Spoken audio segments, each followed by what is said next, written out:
Good afternoon everyone. Today we're looking at a older style Gucci watch. I haven't done many Gucci watches on my channel, so I thought it was a great opportunity to have a little look at one of these. So yeah, let's get right into it, shall we? So initial look at the box. It's quite a nice finish to the box. Nice amount of cushion on the top lid.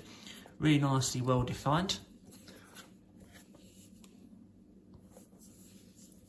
Nice sort of like a charcoal grey sort of finish interior, with a simple cardboard sock there.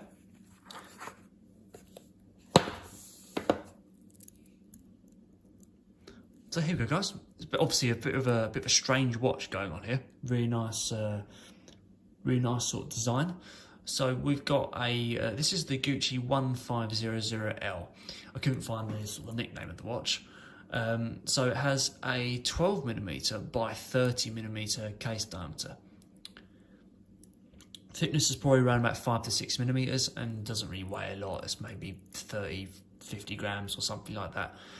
Released in around about 2002 probably. This is as much as I can get with the research I've done.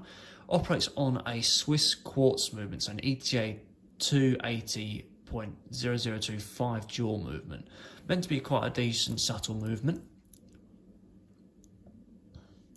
Obviously, coming down to obviously the main face, it's obviously a full sort of rectangle finish with mineral glass going across the top. Not waterproof to a very high depth, so don't wear it in the bath or don't wear it swimming. It's probably 30mm, it's probably splash proof if that. Very minimalist design. Some versions of this watch do offer a single diamond marker for the actual, on the watch itself. This one doesn't have that. Obviously fully integrated stainless steel bangle.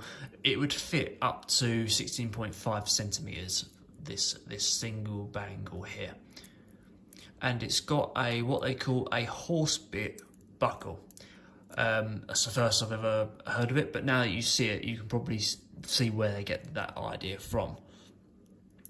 Really well kept stainless steel with gold plating on top, really rich colour.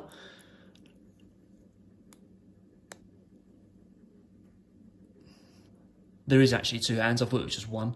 Looking at the crown has a really weird feel to it when you, not the actual crown material, but when you're turning it, it has a really strange turning mechanism. It's like it's vibrating as you're turning it. But it's no bad feeling, it's just odd. But very, very small hands, the smallest hands I've ever seen on a watch. Yeah, strangely, it's quite a nice watch. You probably could garnish this with a black strap and it probably would look quite nice actually. I'm not sure if you can remove those sort of buttons there, but these buttons go quite nicely with the crown. Really nice match. There's a simple push-in crown. Obviously, there's no other colour to it really.